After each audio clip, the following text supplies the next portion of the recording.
నమస్తే. మనం December month 2025 సంవత్సరానికి సంబంధించిన రాశి ఫలాలు ఎలా ఉన్నాయో తెలుసుకుందాం.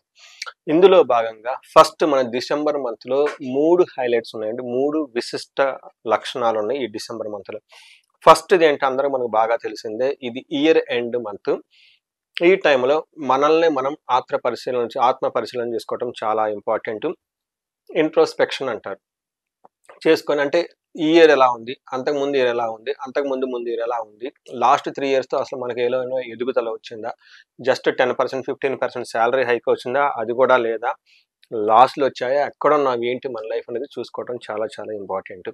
ఇన్ కేస్ ఎదుగుదల లేకుండా స్టాగ్నేటెడ్‌గా నార్మల్‌గా ఉంటే ఒక్కసారి మీ జాతకం ఈ టైంలో చూపించుకోవడం చాలా చాలా ఇంపార్టెంట్. నెంబర్ 2 డిసెంబర్ 15th నుంచి మనకి ఆహ్ ఇది స్టార్ట్ అవుతుంది. ధనుర్మాసం. ఎప్పుడైతే ధనుర్మాసం స్టార్ట్ అవుతుందో, మనకి ఊళ్ళల్లో పండగ వాతావరణం స్టార్ట్ అవుతుంది. పేడ కల్లాపు చల్లుకోవటం, ముగ్గులేసుకోవటం, గొబ్బెమ్మలు పెట్టుకోవటం, హరిదాసులు రావటం, గుళ్ళల్లో నామ గోత్రాలు చాలామంది చెప్పించుకుంటూ ఉంటారు. ఈ హోల్ ధనుర్మాసం అంతా.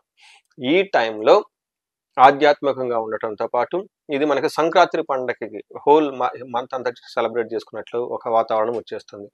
మూడోది ముఖ్యంగా వెకేషన్ టైమ్. ఈ టైంలో సాఫ్ట్‌వేర్ వాళ్ళకైతే మనకి జీరో కోడింగ్ అని, డౌన్ టైమ్ అని రకరకాల పేర్లతో పిలుస్తూ ఉంటారు. తర్వాత లీవ్ ఎన్‌కాష్‌మెంట్స్ అని హెచ్ఆర్ వాళ్ళు కాల్ చేసి అడుగుతూ ఉంటారు. ఎన్ఆర్ఐ చాలామంది నాకు తెలిసిన వాళ్ళు కూడాను ఇండియా వస్తున్నామండి. స్పెషల్ పూజలు కావాలి. ఈ డేట్స్‌లో మేము ఉంటాం అని చెప్పేసి కొంతమంది డేట్స్ ఆళ్ళు బ్లాక్ చేసుకొని ఉన్నారనమాట. ఇలా ఒక ఉత్సాహకరమైన, ఆనందకరమైన మంత్‌లో మనం ఉన్నాం డిసెంబర్ మంత్‌లో.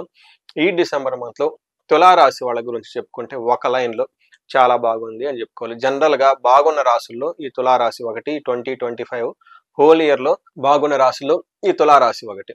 సో, తులారాశి గనక చూసుకుంటే ఇందులో చిత్తా 2, 3, 4 పాదాలు, 2, 3 పాదాలు, స్వాతి 1, 2, 3, 4 పాదాలు, విశాఖ 1, 2, 3 పాదాలంతా మనకు తులారాశిలో ఉంటారు.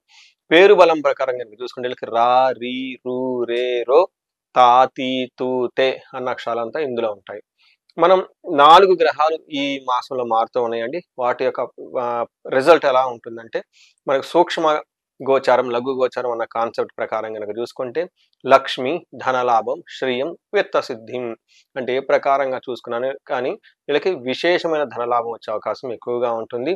పెద్దగా ఇబ్బంది పెట్టే గ్రహాలైతే వీళ్ళకైతే ఏమీ లేవని మనం గమనించుకోవాలి.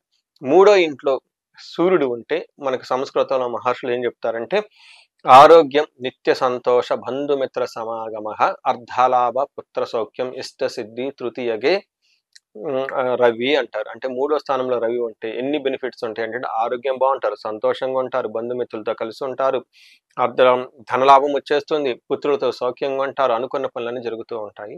సో, ఫాదర్‌కి మాత్రం హెల్త్ విషయంలో కొంచెం జాగ్రత్తగా ఉండాలి ఈ మంత్‌లో. నెక్స్ట్ కుజుడు కూడాను మూడో ఇంట్లో ఉండటంతోటి 2 క్రూర గ్రహాలు మూడో ఇంట్లో ఉండటం చాలా విశేషమైన యోగ్యతనిస్తుంది. చాలా ధైర్యంగా, సాహసంగా, పట్టుదలగా అన్ని పనులన్నీ చేసుకుంటూ ఉంటారు. కుజుడు మూడో ఇంట్లో ఉంటే ఏం చెప్తారంటే మన మహర్షులు, విత్తలాభ సదా ఆరోగ్యం, ఇష్టసిద్ధి సుఖావహ, వస్త్రలాభో ధన ప్రాప్తి తృతీయ స్థానకే కుజ అని చెప్తారు. అంటే కుజుడు మూడో ఇంట్లో ఉంటే, మంగళుడు గనుక మూడో ఇంట్లో ఉంటే విత్తలాభం అంటే రావాల్సిన ధనం వస్తుంది, ఆరోగ్యం బాగుంటుంది, ఇష్టసిద్ధి అనుకున్న పనులన్నీ సాధించుకుంటూ ఉంటారు, సుఖావహ సుఖంగా ఉంటారు, వస్త్రలాభం ఉంటుంది, ధనలాభం ఉంటుంది అని చెప్తారు. అంటే ఇప్పటిదాకా సూర్యుడు ఏదైతే బెనిఫిట్లు ఇచ్చారు, కుజుడు కూడా ఏ బెనిఫిట్లు ఇలా కలిగిస్తూ ఉన్నారు. ఆరో ఇంట్లో ఉండటం వల్ల శత్రువుల పైన విజయము, ధన ప్రవాహం వస్తుంది, ప్రాఫిట్స్ విపరీతంగా ఉంటాయి, లైఫ్ అంతా ప్రోగ్రెస్‌గా ఉంటుంది. లాస్ట్ ఇంకొక ముఖ్యమైన గ్రహం శుక్రుడు. శుక్రుడు రెండో ఇంట్లో ఉంటే చక్కగా స్పీచ్ మాట్లాడుతుంటారు, ఫ్యామిలీ మెంబర్స్‌తో కలిసి ఉంటారు. ఈ టైంలో మీరు బంగారు వస్తువులు, విలువైన వస్తువులు కొనుక్కునే అవకాశం చాలా ఎక్కువగా ఉంటుంది. దేహ సౌఖ్యం, వస్త్రలాభం, స్త్రీ సల్లాపం, యసత్కారం అంటారు. అంటే ఈ టైంలో లేడీస్ అయితే జెంట్స్‌తో చాలా కలివిడిగా మాట్లాడుతూ ఉంటారు. జెంట్స్ అయితే లేడీస్‌తో అప్పటిదాకా గొడవలు ఏమైనా ఉంటే అవన్నీ పోయి చక్కగా ఉండే అవకాశం ఎక్కువగా ఉంటుంది. మంచి ఫుడ్ ఈ టైంలో తింటూ లైఫ్‌ని ఎంజాయ్ చేస్తూ ఉంటారు. సో, చూసారు కదండీ! ఏ గ్రహం పట్టుకున్నా గాని వీళ్ళకి చాలా అనుకూలంగా ఉంది. బెస్ట్‌గా ఉంది. నేను చాలా రోజుల నుంచి చెప్తూ ఉన్నాను. తులారాశి వాళ్ళకి చాలా బాగుంది. ఇన్ కేస్ మీకు బాగలేదనిపిస్తే ఖచ్చితంగా మీ జాతకాన్ని చూపించుకోవాల్సిన టైం ఇప్పుడే. అదేదో సినిమాలో డైలాగ్ లాగా సమయం లేదు మిత్రమా, ఓకే, రణమా శరణమా అన్నట్లు మీరు శరణం శరణం అనుకుంటే రణం చేయాల్సిన టైం అయితే వచ్చేసింది. ఎందుకు ఆగిపోయారో తెలుసుకోవాల్సిన బాధ్యత మీదే. మీ మీరు పుట్టిన వెంటనే మీ పెద్దవాళ్ళు జాతక చక్రం రాసు ఎందుకు పెట్టారంటే మీ జీవితం గురించి మీకు ఐడియా ఉండాలి. ఎక్కడైతే స్ట్రక్ అయ్యారో, ఎందుకు స్ట్రక్ అయ్యారో మినిమం మీరు తెలుసుకొని తగిన పరిష్కారం చేసుకోవాల్సిన బాధ్యత మీదే. ఇది first responsibility as a human being. అందుకని పుట్టిన వెంటనే జన్మ జాతక చక్రం రాసిస్తారు. ఇది గుర్తుపెట్టుకోవాలి. పర్టికులర్గా ఎన్ఆర్ఐలు, mid level executives, 35 to 45 years age ఎవరైతే ఉందో వెరీ ప్రెషస్ ఏజ్ ఈ ఏజ్ మీది. ఎందుకంటే 10 years ఆఫ్ ఎక్స్పీరియన్స్ ఉంటుంది. మిడ్ లెవెల్లో ఉంటారు. అటు భార్య లేదంటే వైఫ్, ఇటు పిల్లలు, అటు తల్లిదండ్రులు, సమాజం, ఒక కొలీగ్స్, ఒక రెస్పాన్సిబుల్ పొజిషన్లో ఉంటారు. కాబట్టి ఈ టైంలో మీ లైఫ్ ఆగిపోవడానికి అయితే వీల్లేదు. ఇది 2026 గురించి అండ్ బిగినింగ్లో ఉన్నాం కాబట్టి ఈ time is the right time to take a right decision.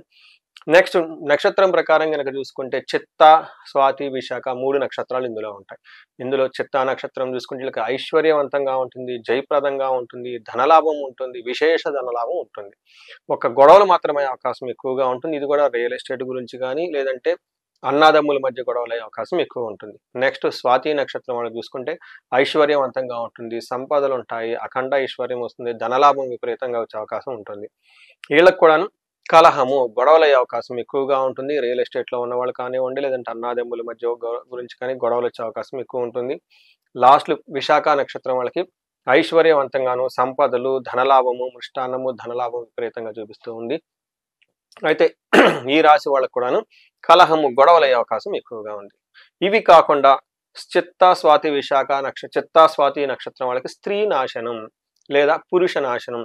వీళ్ళకి ఎవరైతే కనుక తెలిసిన వాళ్ళు ఉంటే వాళ్ళు ఇబ్బంది పడటం వల్ల తద్వారా సెకండరీ ఎఫెక్ట్ మీకు కూడా ఇబ్బందులు పడే అవకాశం ఉంటుంది. విశాఖ నక్షత్రం వాళ్ళకి కార్యహాని, అనుకున్న పనుల్లో సక్సెస్ ఉండకుండా ఇబ్బందులు పడే అవకాశం ఎక్కువగా ఉంటుంది. విశాఖ నక్షత్రం వాళ్ళు కొంచెం జాగ్రత్తగా ఉండడం ఎంతైనా అవసరం.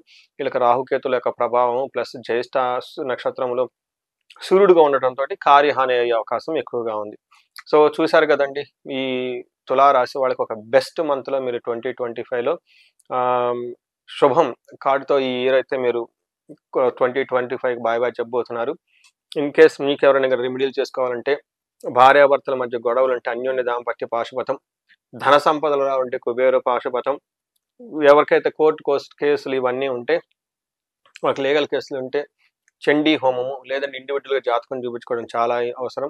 ఎవరికైనా గనక హెల్త్ కాంప్లికేషన్స్గా ఉంటే అమృత మృత్యుంజయ పాశుపత హోమము, విశేష హోమం చేయించుకోండి. ఎనీ కనుక ప్రాబ్లం మీకు ఎక్కడైనా కనుక ఆగిపోయి ఉంటే ఈ స్క్రీన్ మీద కనిపిస్తున్న నెంబర్ ద్వారా కనెక్ట్ అవ్వండి. మీకు కావాల్సిన పరిష్కారం అయితే ఖచ్చితంగా పొందండి. దానికి కావాల్సిన రెమెడీస్ చేసుకుని జీవితం 10 రెట్లు ముందుకెళ్లే విధంగా మీకు ఇంకా చాలా అవకాశం ఉంటుంది. ఈ రాశి వాళ్ళకి అష్టైశ్వర్యాలు కలగాలని, భోగభాగ్యాలు కలగాలని చెప్పేసి నేను కోరుకుంటున్నాను. నమస్తే.